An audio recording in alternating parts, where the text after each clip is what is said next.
So we don't have too much time, so I want to rattle through some of the questions that we have, which have come through. So retention, recruitment and retention is absolutely a key challenge for so many Air Forces represented. So we have this very popular question: declining pay in real terms and increasing demand on our people to be agile and deployable are in direct tension. What to do? Can I ask you first, General?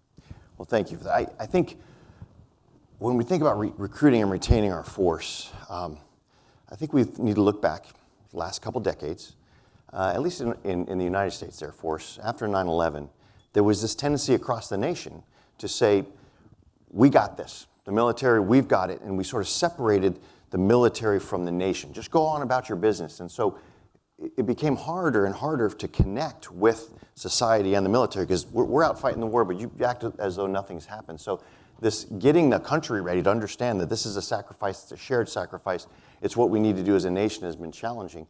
But the other thing that we need to work on is understanding and communicating that this is not a transactional relationship. This is not something that we're going to outcompete industry or we're going to beat the economy. We need to reflect that this is something that you do sacrifice for, but you are joining a winning and elite team.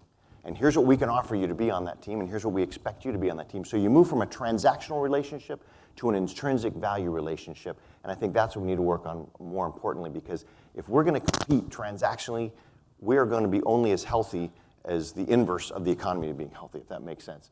The worse off the economy, the better off we are, and vice versa. And we cannot exist in that sort of environment. Okay, thank you. Kind of what he said. So I don't know anybody who joined the armed forces because they wanted to make their fortune. That's not how it works. We all join for slightly different reasons, but all of us have some sense of duty and responsibility and service, and that's what Dave's describing. And wherever we've seen it, our aviators have stood up to that challenge.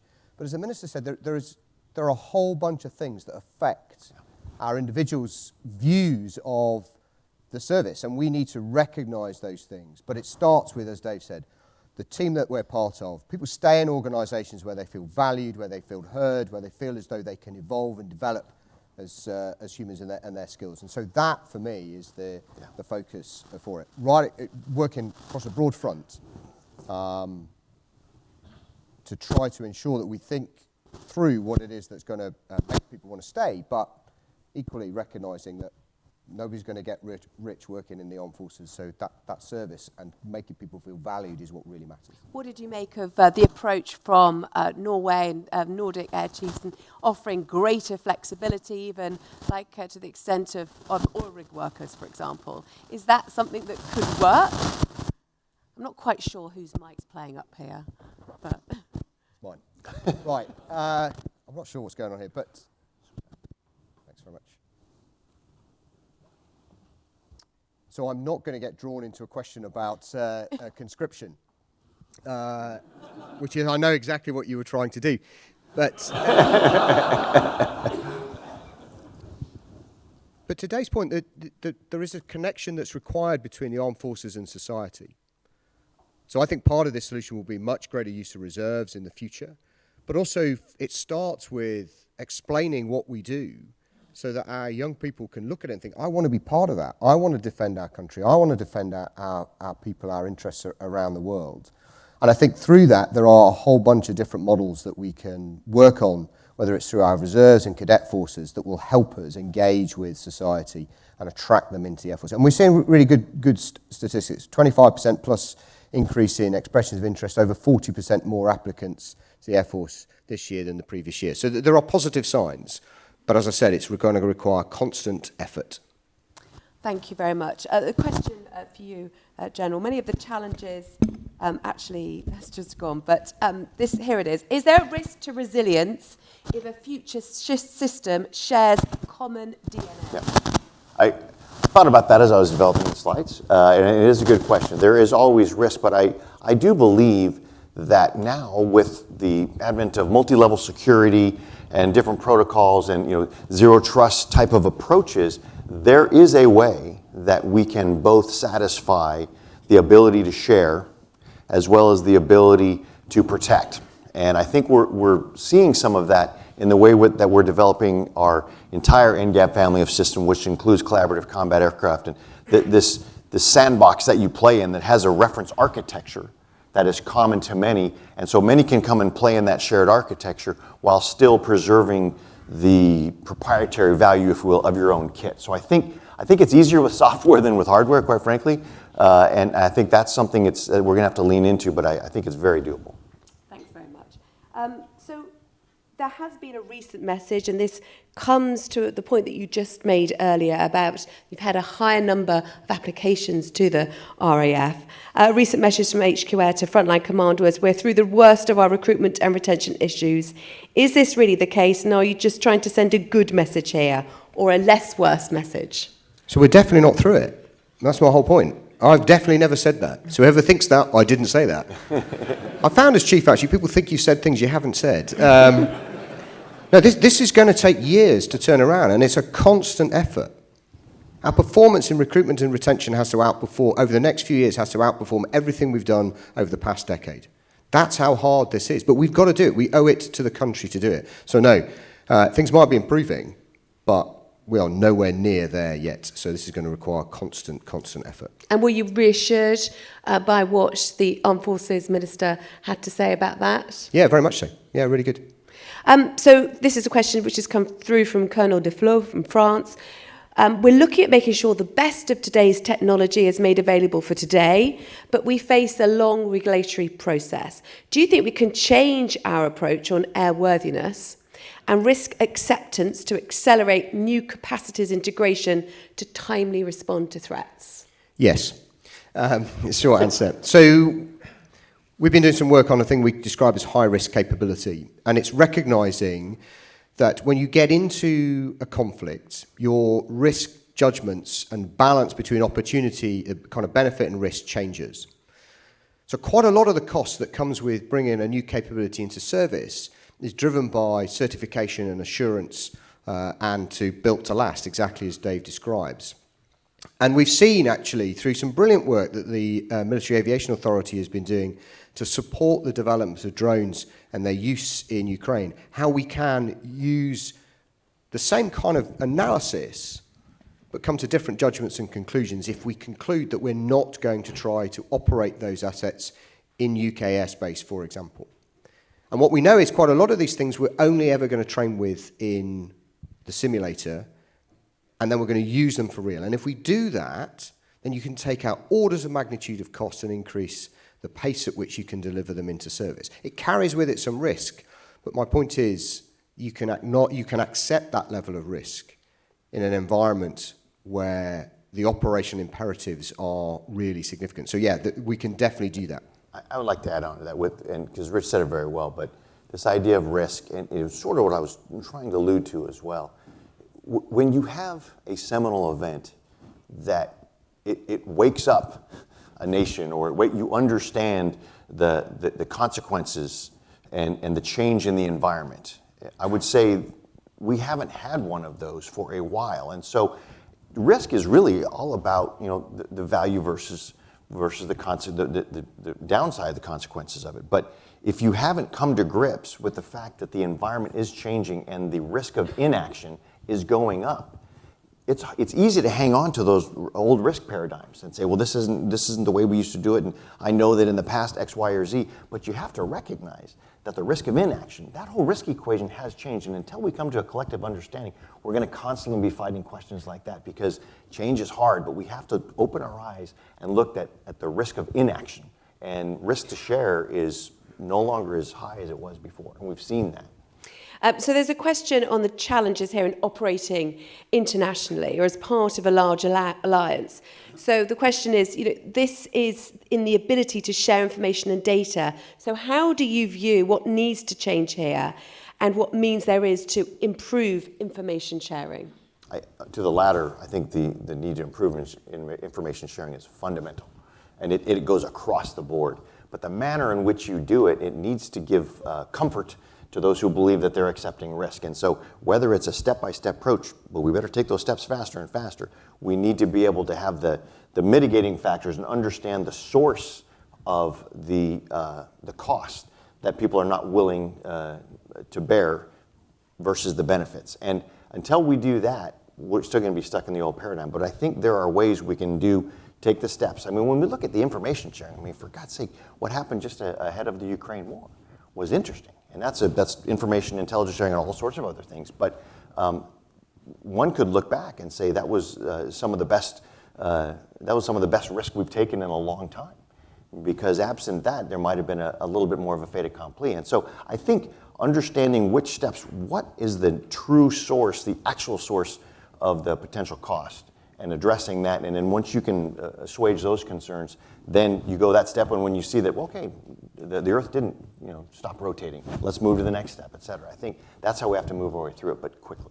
Okay, thank you. A question for you, Chief Marshal. Readiness is often eclipsed by procurement in priorities, but the quality of readiness often is the difference between success and failure. And it's the point that obviously you've been as well making, General. How do you view the balance of priority ensure the force is truly ready, which itself aids deterrence?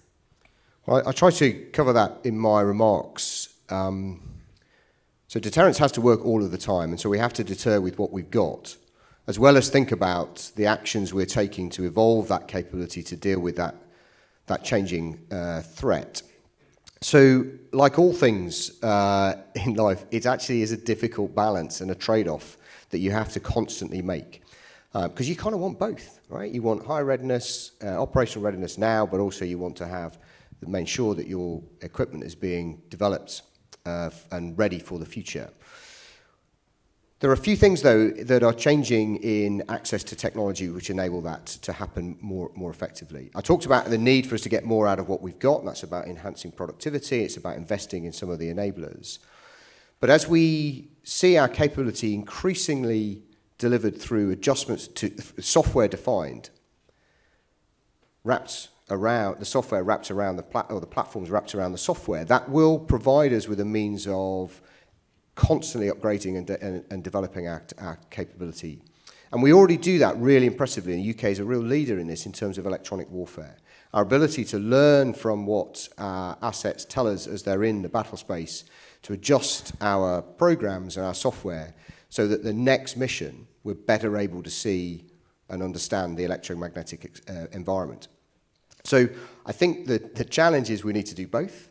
Right now, my focus is absolutely, given we're a pretty modern Air Force, on trying to make sure that we get the most out of what we've got and make us ready with the kit we've got. But we cannot be blind to the future. I say technology, software, but particularly also autonomous systems will provide us with a route of upgrading and updating that capability faster than we've enjoyed in the past. Thank you, General. Do you have further thoughts here? I like thinking about, we talk about the balance and the tension between readiness and modernization. I think they're both readiness, just readiness today versus readiness tomorrow. And so when you think about it that way, it's managing across time. And as we, in our U.S. National Defense Strategy, we identify the PRC as the pacing challenge. And I will not, whether it be actual or attributed to me, pick a date, right? That's fraught with peril. But we know that there are times in the future when people will pick times and say, well, we need to be ready by this, we need to be ready by that. The thing we need to remember is whatever date you pick, there's going to be a day after.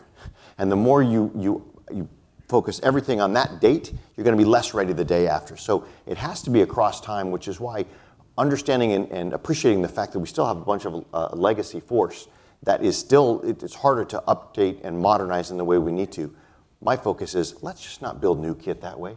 Let's start now in the way that we're built to adapt so we won't have to go through this legacy modernization challenge that we have right now. Another question for you, General. How is the US Air Force integrating cutting-edge technologies like AI, swarming, hypersonic weapons, etc., into its operations? And you talked about the pace of technological change in your speech. Just give us an overview of how you're viewing these. I'll give it in the way of an example, because we are going as fast as we can to integrate it because the technology is moving that fast. And so traditionally, and I'll make a stereotype to make the case, is that you will develop a capability, and then after you develop the capability, you will look at what sort of modernization you can put on it, and then you also look at how are you going to employ it. We're doing all three of those at once in our collaborative combat aircraft, for example.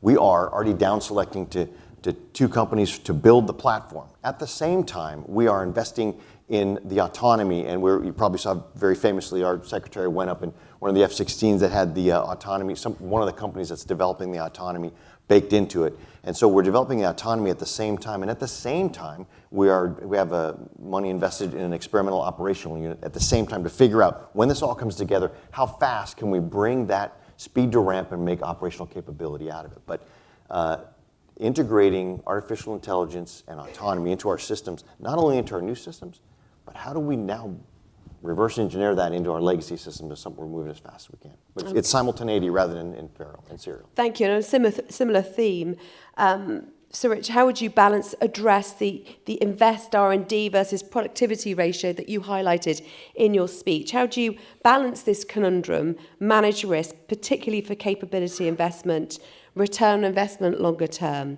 and delivering what's required today to enable us to fly and fight and win if conflict is likely by 2028? You picked a date. So I think that the clear requirement for us in the UK and the Royal Air Force is to take the really incredible investment that the taxpayers made in the Royal Air Force and make sure we get the most out of it. And so that's the priority for me. After people, it's around those enablers, spares, stockpiles and the like, to get the most out of it. But as I said earlier, we can't close our minds to the need to evolve and develop that capability. And it's the availability of technology, software, particularly digital, but also autonomous systems and the synthetic environment that will enable us to evolve that capability and technology. And we do, as Dave said, we've got to kind of move out on both of those things. Now, we will also always have to make trade-offs.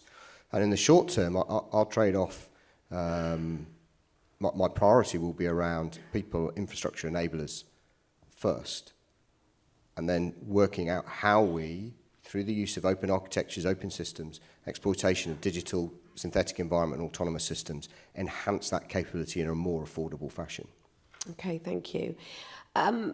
Another one, if you could take this, General. Much of commercial sector innovation is delivered as a service. Where do you see commercial capabilities as a service being helpful for your Air Force? I probably have Salty come back on the stage, because I got to tell you, we're learning a lot from the way that they're integrating into the Space Force.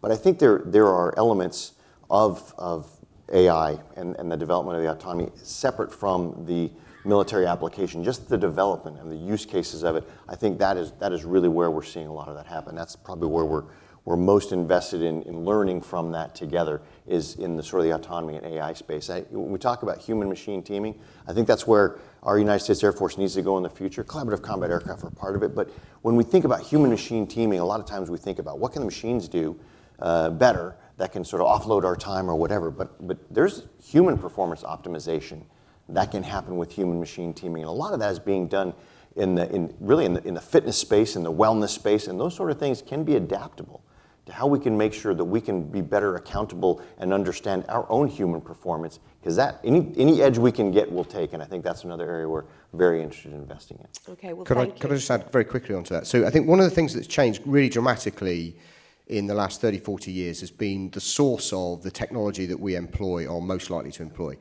40, 50 years ago, that was coming out of military government-owned laboratories, largely in Northern Europe, North America. That has changed. And if you can see, I didn't put them up there, but there's a whole bunch of charts that show where R&D investment is being made in the world. And it's being made by commercial entities. And that kind of democratized the availability of some of that technology. But we've got to get better at exploiting that and using that. Well, thank you very much. Now, there is just one last question I'd like to ask both of you. We are running out of time, and I want you to have a chance to stretch your legs. What do you value most from your allies and partners? Honesty and friendship. I was going to say common values, which means common trust and common approaches. Well, thank you very much to both of you. It's been a real delight to have you both on stage, answering all of the questions from the floor, and for your very, very valuable insights. So please do give them a round of applause.